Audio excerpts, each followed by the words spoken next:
Hello and welcome to depreciation. So today what we're going to do is look at a problem here. The demonstration problem we're looking at is different alternative depreciation methods. So we have the following events as they pertain to SRC, Sanders Rental Company. So events during year one, they were started, they issued common stock. On January, they purchased an automobile. The car dealer gave them a discount of $1,000 off the list price. However, they paid an additional $2,000 to make the car more luxurious so it'd have greater appeal to its clients. They leased the car to a customer, and then they recognized the depreciation expense. So years 2 through 4, they leased, and then we need to record depreciation. And then year 5, they sold the automobile for $4,300 in cash. So here's some additional information that we have. We have revenue streams for each of the years in the different scenarios, okay? And then each scenario would have a different depreciation method. So under scenarios 1 and 2, assume that SRC expects the car to have a 4-year useful life and a $4,000 salvage value. Under scenario 3, expects the automobile to have a $4,000 salvage value and to be operated for 100,000 miles. So this particular method of depreciation, and remember, depreciation is when we match the expense of a long-term asset with the revenues that it helps generate. I actually like the units of production method of a way to depreciate an automobile, for example, because the more miles it drives, so let's say the first year it drives a lot of miles, and then later years it doesn't drive as many miles, or in year 2 it drives more miles, whatever the case may be. Whenever it drives a lot of miles, then the expense to the revenue, because in theory, the reason why it's driving those miles or increasing in those miles is because of the revenue that's being generated. So then we're actually matching the expense with the revenue, and that's exactly what the matching principle talks about, is that in order to get a good income statement, to fully understand the business and understand how the company makes money, then matching expenses and revenues is the best way possible. The best that you can will give you the best possible calculation of income statement, which again is basically the scorecard of how your business is doing. So I have all this information. It's on Blackboard for you, so I'm not going to be swiping back and forth between these. I'm just going to go ahead and pull up my calculation document. So the very first thing that I'm going to do is record the depreciation methods, just so you can see how they would be calculated. So in scenario 1, there was a $20,000 cost. So remember, it had it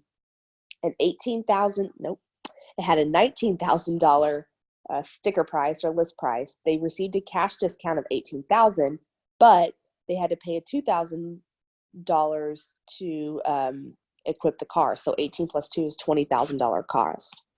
So $20,000 cost less the salvage value of $4,000. That's how much we think it's going to be worth whenever we're done using it. Divided by the 4-year and useful life, you're going to get $4,000 a year. This is obviously the most simple way. A lot of companies use straight line depreciation, but it's not the best way to match expenses with revenues. Obviously, it's easy, but not the best way. So this is $4,000 per year. Okay. Scenario 2 is a double declining balance. So the very first thing that we're going to do is we're going to take the cost less accumulated depreciation, and accumulated depreciation is all the depreciation you've taken up until today. And because it's year 1, we haven't taken any. And this double declining balance is 50%. So how I find that particular ratio is I take 1 divided by the number of years, and I double it. So it's always 1 divided by the number of years in useful life. So in this example, 0.25, and then I double it, 0.5.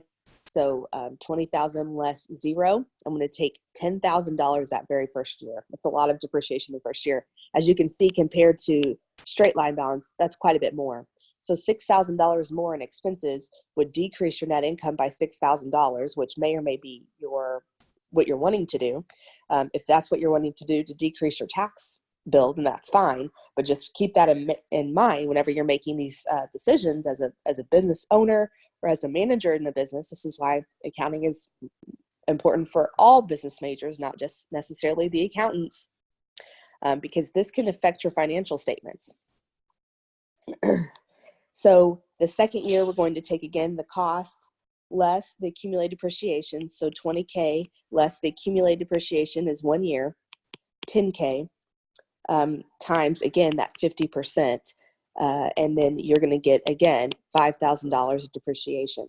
So it's getting a little closer to that straight line depreciation. That's why it's called double declining balance. You start off really high with $10,000 of depreciation in the first year. The second year is $5,000.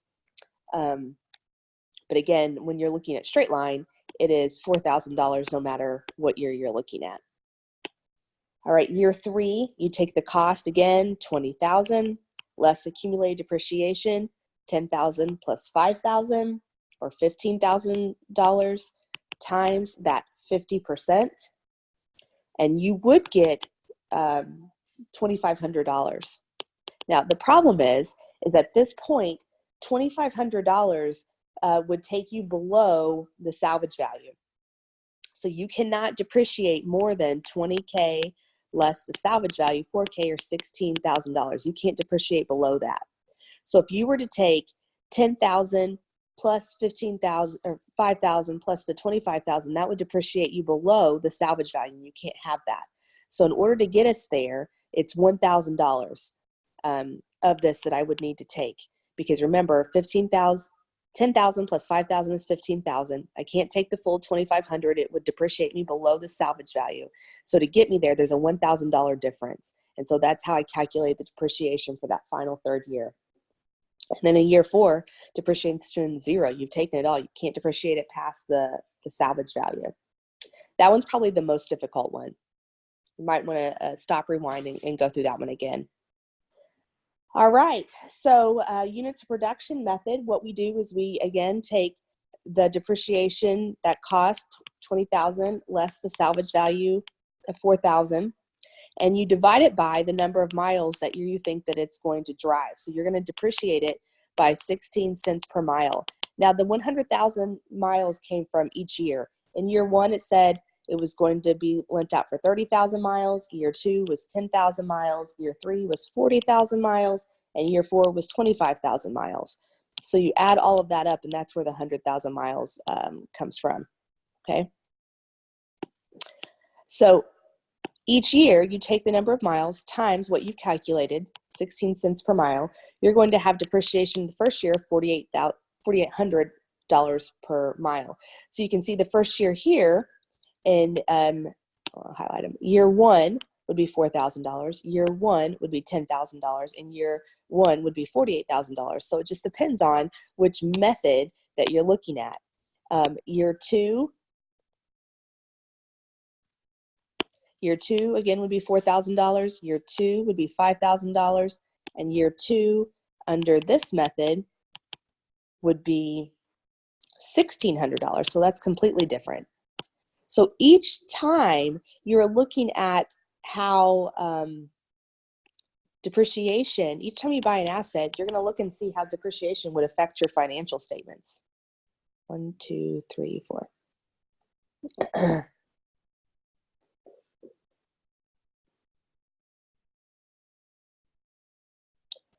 Oh, I'm just making sure. It looks like I'm off. Yep, I am. I'm off the line. There we go. Sorry. So year 3 is 40,000 times 16, which equals 6,400. And then year 4, we have to be careful. We can't, again, depreciate below salvage value. So 25,000 miles times 16 cents a mile is actually 4,000 miles. Well, if you add that up, that depreciation, the maximum amount that can be depreciated in year 4 can't be the 4,000, because that takes you can't depreciate below $16,000 for a salvage value. So this one needs to be adjusted for $3,200. So remember, we can't take more than the salvage value is 4,000. We can't take more than $16,000 worth of depreciation. So if you were to take 16, if you added all of this up, 48 plus 1,600 plus 6,400 plus $4,000, a total would be 16,800. We cannot depreciate over $16,000 worth of depreciation. And so we need to adjust that. We can't, this is $800 over depreciated. So I'm just going to subtract 800 from that 4,000, and you're going to get $3,200. So that's where that number comes from. So the third year, you'd take $3,200. So if you are looking at depreciation for each asset, you can choose which depreciation method you want to take. Most of the time, companies choose one method and go with it, especially the smaller companies, okay? You really don't want to be switching back and forth. You don't want to have to recalculate depreciation based on what you need your net income numbers to do. But we do these different scenarios with the same information so you can see how it could affect the financial statements. So going back to my highlighting here example, you can see in year 3, notice in year 3, we still have that $4,000. That doesn't change. Year 3's depreciation under this method is $1,000. Year 3's depreciation under this method is a whopping $6,400. So these are the things that you would look at and plan for before you even get started. Now, the problem with the planning, especially under this units of production method, this last method, you have to get a good idea of what you think these miles are going to be. And so you could be totally off, right? You could be totally off of what you think it's going to be. But at the same time, it's the best information you have at the beginning of a decision. When we look at the end of this decision, go back and say, I should have done this, I should have done that. That's just kind of how that plays out. Okay, so moving on with the next part of the problem here. What we need to do is look at the different scenarios. And if you remember, scenario 1 was assumed that SRC expects the car to have a 4 useful life and a $4,000 salvage value, which is what we did. But during year 1, these events happened. Okay, so during year 1, these events happened. They issued common stock for $21,000. So this is the same type of discussion we've done for a long time. So I'm going to just whip through that $21,000 here on the financial statements, as well as a $21,000 financing cash flow. Event 2, this is when they purchased that automobile. So you're going to see cash go out of $20,000. That was the cost that we depreciated. That's $200,000. Okay, you're going to see assets increase by $20,000 because it's brand new. I haven't taken any depreciation. And then you're going to see investing decrease by $20,000. Investing activities decrease. All right, number 3, they lease the car to the customer. And in my information, it said under scenario year 1, that under this little box here in the problem that was given to me, it says scenario 1, year 1, year 2, year 3, year 4, and then the different scenarios. I'm going to look and see how much, this is events during year 1.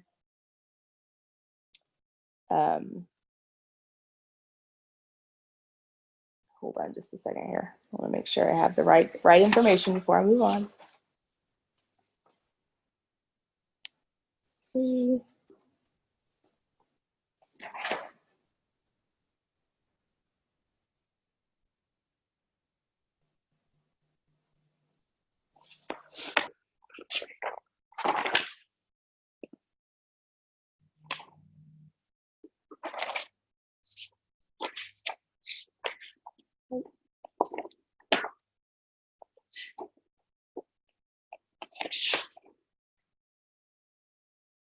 Yeah, there you go.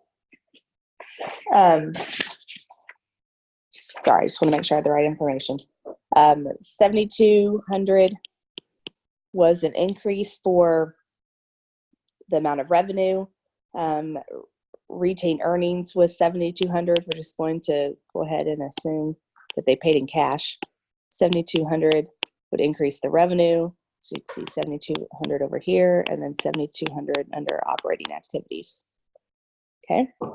And then 4, we would record the amount of depreciation. So we would see a decrease in the accumulated depreciation. Well, the accumulated depreciation would actually increase. And so when we get to debits and credits, we'll talk about that. But the book value, which is what this is asking for, the book value of the asset has actually decreased in value. So in order to calculate like a net book value, which is what this is referring to, you take the cost less accumulated depreciation to come up with a net book value. And so in this example, 20,000 less 4,000 would give you that net book value of $16,000. And so that's just at the end of year 1. Now this is a non-cash. I'm also going to decrease my revenues here because we have depreciation expense. So that's what would be recorded right here is depreciation expense, and then a decrease right there, the depreciation expense, and then that's a non-cash expense. So I was getting ready to say that's a non-cash expense, so you would not show that that would be decreasing. Year 2, you have the items listed, and in order just to save time in this video, I'm not going to go through year 2 for years 3, years 4, years 5 for all of them. I'm just going to hop down and I'm going to show you how it would be different for, this is again, we were looking at the straight line method right here, how this would be different, excuse me, for double declining balance. So pretty much everything would be the same except for this transaction right here where we record the depreciation. So for double declining balance, if you go back to my chart up here, double declining balance first year was actually $10,000. So if you see the net book of the asset is $10,000 because you'd be recording a decrease of the net book value because of accumulated depreciation. You're also going to show a decrease in expenses because of the depreciation expense. Nothing on the cash flow. Net book value again calculated would be cost of $20,000 less accumulated depreciation that year of $10,000. You're going to get a net book value of $10,000 if you do that. Additionally, look and see how your expenses would be different. Your expenses of, again, this is a little bit different because they changed the revenues on us there that second time. The way, the mechanics of how we put those numbers in there doesn't necessarily change. It's just if you looked at the chart under scenario 2, this is what they did. They changed the revenues as well. So just keep that in mind. And then under scenario 3, if they use the units of production method, and I look at this again, which is where we calculate the depreciation, the units of production method, depreciation amount would be 4,800 instead of, the other amounts that we talked about. So 4,800 would be here as a decrease, 4,800. And so 20,000 less 4,800 would give you a net book value of 1,520. So you can see how the value of your assets is even different depending on which method you take after the end of the first year. So that's something to consider too. That's why accounting is not just about numbers and preparing reports. It's actually decision making as well. So as a manager, you're going to want to look at this information and try to forecast what you want your financial statements to look like. And that's why budgeting is important. And you'll learn about budgeting and accounting 202. But just keep these things in mind. So especially for students who think that, well, I'll just hire an accountant to do this. Well, the amount of work that I just did right there, not hard work, but in the event that you would have to hire an accountant to do that, it would be very expensive for that accountant to basically make the decision for you whenever you're the manager. And you probably know better when it comes to just the functionality of your business. It's really important that everybody understands and has these basic calculations in accounting down. Not asking you to memorize these calculations. You can always find this information whenever you leave here, just Googling it. How do I calculate straight line depreciation? How do I calculate double declining balance? But I just wanted to make sure that everybody has an understanding or a general understanding of depreciation and the purpose of it. Let me know if you have any questions.